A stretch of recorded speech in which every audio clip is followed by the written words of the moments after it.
Bismillah. Assalamualaikum warahmatullahi wabarakatuh. Alhamdulillah hamdan katsiran thayyiban mubarakan fihi kama yuhibbu rabbuna wa yarda. Asyhadu an la ilaha illallah wahdahu la syarika lah wa asyhadu anna Muhammadan abduhu wa rasuluh. Allahumma shalli ala Muhammad wa ala ali Muhammad. Di pertemuan sebelumnya di ayat 18 kita melihat sebuah fenomena yang gak masuk akal. Gimana orang munafik masih berani bohong juga di depan Allah bahkan di hari kiamat. Jadi sangat bebel banget ya orang-orang munafik. Maka di ayat ini, di ayat ke-19 di surat Al-Mujadilah, Allah membongkar penyebab utamanya. Dan ini adalah jawaban kenapa lisan mereka tuh terkunci ya dalam kedustaan, udah default dia tuh berdusta. Dan hati mereka tuh tertutup dari kebenaran. Allah Ta'ala berfirman, istahwadha alaihim. A'udzu billahi minasyaitonir rajim. Istahwadha alaihim asyaitanu fa'ansahum dzikrullah ila akhiril ayat.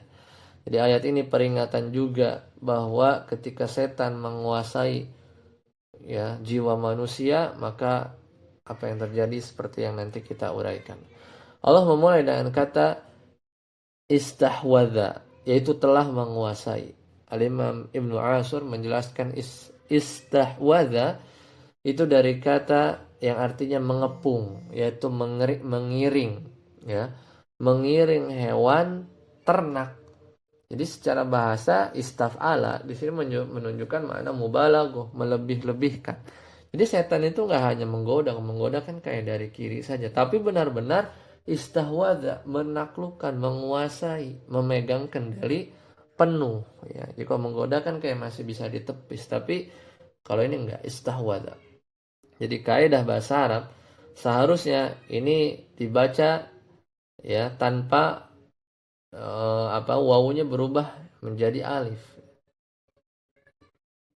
Namun dalam ayat ini Allah mempertahankan huruf wawunya istahwadha.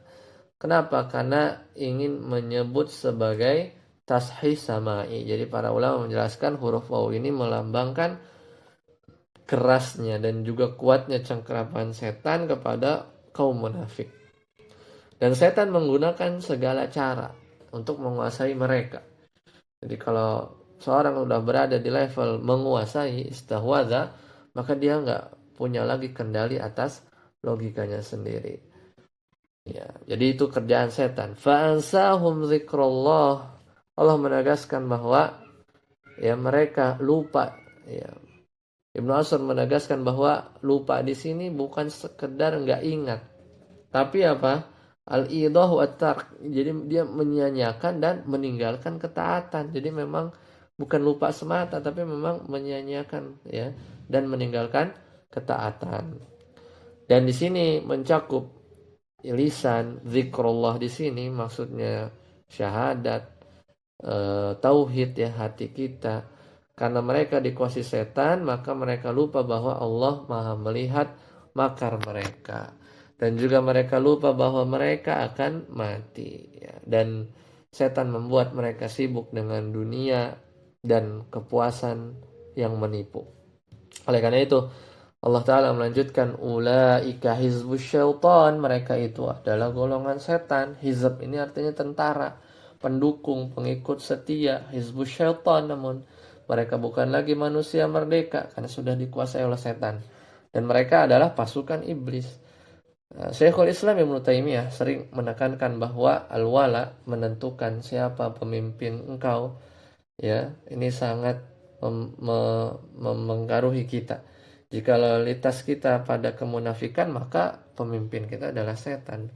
Dan di sini menggunakan kata ulaika, mereka itulah fungsinya untuk menegaskan pembeda antara mana Hizbullah, mana barisan dari golongan-golongan mengikuti Allah dan Rasulnya, mana barisan setan. Ulaik, jadi berfungsi untuk menegaskan. Gak ada yang tengah-tengah. Meskipun munafik ini seperti yang orang di tengah-tengah antara orang beriman dan kafir, tapi jelas orang munafik ini hizbus syaitan. Dan Allah menutup ya, ala inna hizbas syaitan, ala inna hizbas syaitani humul khasirun. Maka ketahuilah sesungguhnya golongan setan itu adalah orang-orang yang merugi. Dan balaghahnya Masya Allah, Ala, jadi pakai kata pembuka untuk menarik perhatian besar. Inna, penegasan bahwa berita ini benar. Kemudian ada dhamirul fasl, memberikan makna hanyalah, yaitu pembatasan. Ala inna hizbasyaitani humul khasirun. Dan al-khasirun menggunakan alif lam, artinya kerugian yang paling puncak. Ya, dalam Al-Mukhtasar fit Tafsir, mereka merugi karena sudah nukar hidayah dengan kesesatan dan menukar surga dengan neraka. Dan ini adalah transaksi yang paling gagalnya dalam sejarah manusia. Itulah mengapa di ayat ke-18 di hari kiamat mereka masih sanggup berbohong karena mereka merasa sumpah palsu itu adalah keuntungan. Padahal itu adalah kerugian yang nyata. Maka kita bisa tadaburi dari ayat ke-19 ini. Kalau kita mulai malas berzikir, ya hati-hati ya. Fa'ansallahu zikrullah, mulai sering menunda sholat, hati mulai merasa biasa saja karena dosa, waspadalah bahwa setan sedang mencoba mengambil kendali di jiwa kita. Karena senjata setan adalah ansahum fa'ansahum zikrullah. Maka senjata kita adalah mengingat. Senjata setan bikin lupa. Senjata kita adalah zikir, mengingat. Pastikan lisan dan hati enggak pernah kosong dari menyebut nama Allah. Wa may yatawakkal 'alallahi fahuwa hasbuh. Benteng dari cengkraman setan adalah tawakal yang benar kepada Allah. Maka bayangkan jiwa kita adalah sebuah istana. Jika raja di istana itu, yaitu hati, berhenti menyebut nama pemilik semesta, maka istana itu akan segera diambil alih oleh perampok yang paling kejam, yaitu setan. Ironisnya, kaum munafik merasa mereka bebas dan pintar, padahal mereka hanyalah budak-budak syaitan saja. Ala in ulaika hizbus syaitan, ala inna hizbas syaitani humul khasirun. Yang mereka digiring menuju jurang kehancuran, maka jangan biarkan setan mencuri kunci istana kita. Allah menutup dengan penegasan kerugian yang besar bagi mereka. Semoga Allah melindungi kita dari istahwadha, penguasaan setan, dan menjadikan kita bagian dari Hizbullah yang beruntung. Fastabiqul khairat. Wassalamualaikum warahmatullahi wabarakatuh.